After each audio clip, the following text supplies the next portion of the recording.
আসসালামু আলাইকুম। সবাইকে স্বাগতম আমার আজকের ব্লগ ভিডিওতে। আশা করি সবাই ভালো আছেন। আলহামদুলিল্লাহ আমি অনেক ভালো আছি। তো যারা আমার ভিডিওটি দেখছেন সবাইকে অসংখ্য ধন্যবাদ। আমার ভিডিওটি যদি আপনাদের ভালো লেগে থাকে তাহলে চ্যানেলটি অবশ্যই সাবস্ক্রাইব করবেন, লাইক করবেন, কমেন্ট করবেন, শেয়ার করবেন। আমার ভিডিওটি দেখে আমার পাশে থাকবেন, সহযোগিতা করবেন, এই আশা রইল। তো গতকাল সন্ধ্যে থেকে আমি ব্লগ ভিডিওটা শুরু করেছি। তো তারপরে ছেলেকে নিয়ে বসালাম বই পড়াতে। এখানে প্রাথমিকের বই নিয়ে এসেছিলাম স্কুল থেকে, ওখান থেকে ওকে পড়াচ্ছি 1, 2, 3। ও বলতে পারে কিন্তু অক্ষরগুলো উলটপালট করে ফেলে। বয়স মাত্র 4 বছর, একটু সময় লাগবে। পড়ানো শেষে তারপরে গতকাল ছোট মাছ দিয়ে, রুই মাছ দিয়ে লাউ রান্না করেছিলাম। এখানে রুটি নিয়ে এসেছি, তরকারি নিয়ে এসেছি একটা। এখন রাতের খাবার খেয়ে নিচ্ছি আমি। আর আমার পাশে এখানে ছেলে বসে খেলছিল, একটু একটু করে রুটি নিয়ে খাচ্ছিলাম। তারপরে আজকে দুপুরে চলে গেলাম রান্নাঘরে। আজকে যা রান্না করব সেটা আপনাদেরকে দেখাচ্ছি। এখানে ডিম নিলাম, ডিম নিয়ে পানি দিয়েছি, চুলায় বসিয়ে দিয়েছি। এখন এটা সেদ্ধ করতে দেব। আজকে ডিম রান্না করা হবে। তো চুলায় ডিম সেদ্ধ করতে দিয়ে এখানে আমি সজনে ডাঁটা নিয়েছি, ফ্রিজ থেকে বের করেছি। গতকাল আমার ভাবি দিয়ে, মানে চাচাতো ভাবি দিয়েছে গাছ থেকে পেড়ে, তো সেগুলো ফ্রিজে রাখা হয়েছিল। এখন এটা কেটে নেব। তারপরে এইদিকে আমার ডিম বলক এসে গেছে। তো ডিমটা সিদ্ধ হতে থাকুক আর আমি ডাঁটাটা কেটে নেব। 1 ঘন্টা ধরে আমি এই ডাঁটাগুলো কেটেছি, অনেক সময় লাগে সজনে ডাঁটা। আর ডাঁটা কতটুকু হয়েছে আর খোসা কতগুলো বের হয়েছে, পুরো 1 ঘন্টা সময় লেগেছে আমার কাটতে। তো এখানে আমি সজনে ডাঁটা আর কয়টা আলু দিয়েছি, সেগুলো ধুয়ে রেখেছি। তারপরে এইদিকে পেঁয়াজ আর রসুন কেটে রেখেছি। চুলাতে কড়াই দিয়েছি, তারপরে তেল দিয়েছি।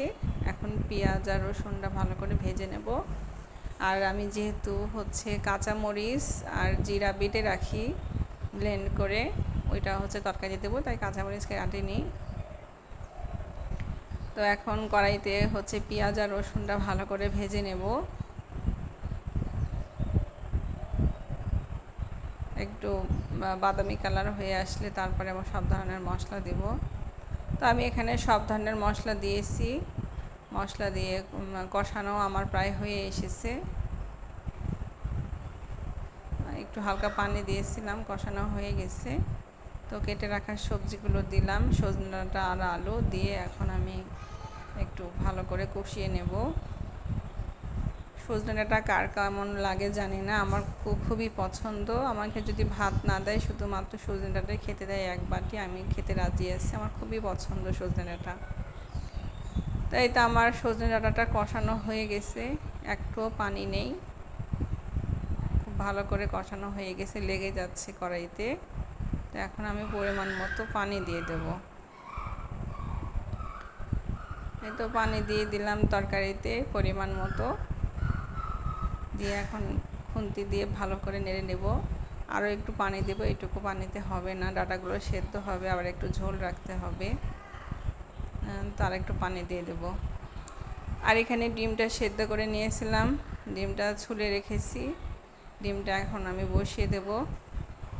চুলায় কড়াই দিয়েছি, পরিমাণ মতো তেল দিয়েছি, পরে একটু লবণ, একটু হলুদ দিয়েছিলাম তেলের উপরে। তারপরে ডিমগুলো দিয়ে এখন ভালো করে ভেজে নেব। তো ডিমের এক পাশ ভাজা হয়ে গেছে, আর এক পাশ ভালো করে ভেজে নিতেছিলাম আমি। তো ডিমগুলো ভাজা আমার হয়ে গেছে, নামিয়ে রেখে ওই তেলের উপরেই পেঁয়াজ আর রসুন দিয়েছি। এই তরকারিতেও যেহেতু আমি কাঁচামরিচ বাটা দেব, সেই জন্য আর কাঁচামরিচ কেটে দেইনি। আর আমরা সব তরকারিতে শুকনো মরিচ শুধুমাত্র গোস্তে ছাড়া তেমন একটা খাই না, মানে খায় না, আমার খেতে চায় না, তো দেই না আমরা। তো এখানে আমি সব ধরনের মশলা দিয়েছি, জিরা আর কাঁচামরিচ বাটা, তারপরে ধনিয়ার গুঁড়া, হলুদ, লবণ সব কিছু দিয়ে এখন মশলাটা আমার কষানো হয়ে গেছে। তো এই তো কষানো প্রায় হয়ে গেছে। আর তেল হচ্ছে খুবই অল্প দিয়েছি। আমার শ্বশুর খালি বলছে তরকারিতে প্রচুর তেল হচ্ছে, আজকে কম করে দিয়েছি। তো মশলাটার উপরে আমি ডিমটা দিয়ে ভালো করে নেড়ে নিচ্ছি, দিয়ে কিছুক্ষণ একটু কষিয়ে পানি দিয়ে দেবো। তো কষানো হয়ে গেছে, লেগে যাচ্ছিল, তাই হচ্ছে এখন পরিমাণ মতো পানি দিয়ে দেব ডিমের মধ্যে।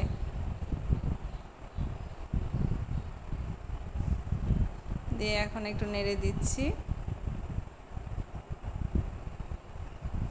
তো এটা রান্না করব এখন। আর এদিকে আমার সজনে ডাঁটাটা বলক এসে গেছে, আমি একটু খুন্তি দিয়ে ভালো করে 4-5টা নেড়ে দিচ্ছি। আর সজনে ডাঁটাটাও ঝোলের ভিতরে ঢুকিয়ে দিচ্ছি যাতে ভালো করে সেদ্ধটা হয়ে যায়। আমার শাশুড়ি সজনেটা রান্না করলে একবারই গলিয়ে ফেলে, তা আমি একটু গলাবো না। আর এখানে ফ্রিজ থেকে তরমুজ বের করে নিয়ে আসলাম। তরমুজটা খুব একটা ভালো ছিল না, মানে দানা কম ছিল। তারপরে ফ্রিজ থেকে খেজুর বের করে রেখেছি, খেজুরগুলো একটু ভিজিয়ে রেখেছি যাতে হচ্ছে ঠান্ডা ভাবটা চলে যায়। আর এইদিকে গাজর, শসা এটাও বের করে রেখেছি, এগুলো এখন কেটে নেব। আর এদিকে আমার ডিমের তরকারি হয়ে এসেছে, ঝোলও আমি এইটুকু রাখবো। চুলাটা এখন বন্ধ করে দেব। আর এখানে একটু মশলা দিচ্ছি, মানে আমি এলাচ, দারচিনি, জিরা ভেজে রেখেছিলাম, সেই মশলাটা একটু দিলাম, দিলে ভালো লাগে তরকারিতে, খেতে ভালো লাগে। দিয়ে ভালো করে নেড়ে দিচ্ছি। তো আমার তরকারিটা হয়ে গেছে। আর এদিকে হচ্ছে আমার শাশুড়ি মিষ্টি খাবে, আমার শ্বশুর আর শাশুড়ি মিষ্টি খায়, তো সেটা আমি পানি দিয়ে ভিজিয়ে রাখছি। আমি কোনো চিনি বা গুড় কিছুই খাই না।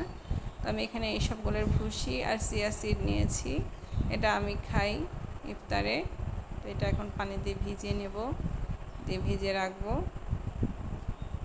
আর এদিকে খেজুর, শসা, তারপরে গাজর কেটে রেখেছি, তরমুজ কেটে রেখেছি, আজকে পেয়ারা ছিল না। তারপরে আমার ছেলে ঘুম থেকে উঠেছে, ও আমার শাশুড়ির এখনও রুটি বানানো হয়নি, তাই ওকে 2টা কেক বের করে দিলাম, বললাম যে বাবু খাও আপাতত। তো এখানেও কেকটা দিলাম। আর এই যে খেলনার অবস্থা, পুরো বিছানা হচ্ছে শুধু খেলনাই ছড়ানো, একটা খেলনাও ভালো না, সব ভেঙে চুরে শেষ। তারপরে দেখছি আমার শাশুড়ি রুটি নিয়ে এসেছে, তো আমি আমার ছেলেকে এখন একটা রুটি দেব, ঘুম থেকে উঠেছে, ওকে একটু খেতে দেব।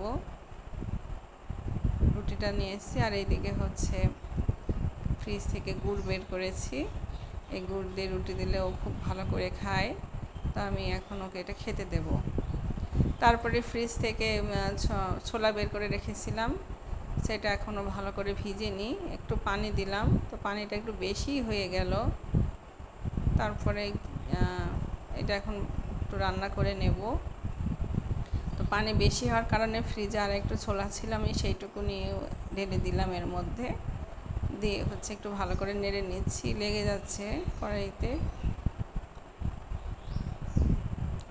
তারপরেও একটু হালকা নেড়ে এখন চুলাটা বন্ধ করে দেব, চুলার গরমে সিদ্ধ হয়ে যাবে তরকারি আর ছোলাটা।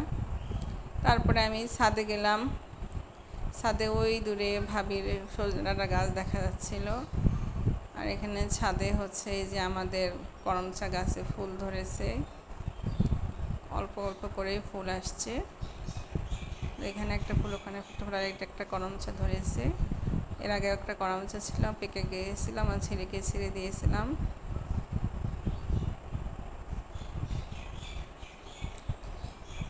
নতুন গাছ, 1 বছর বয়স, করমচা ধরতে শুরু করেছে। আর এইদিকে হচ্ছে আমাদের কলম করা গাছ, এগুলো লাগানো হবে, তো আমার হাজব্যান্ড এরকম পলের ভিতরে রেখে দিয়েছে। তো সেই গাছগুলোতেও লেবু ধরেছিল, ফুল এসেছিল, এখন আমি লেবুটা ছিঁড়ে নেব। লেবুটা আরও অনেক বড় হতো, যেহেতু মানে মাটিতে হলে এটা অনেক আগেই বড় হয়ে যেত, অনেক দিন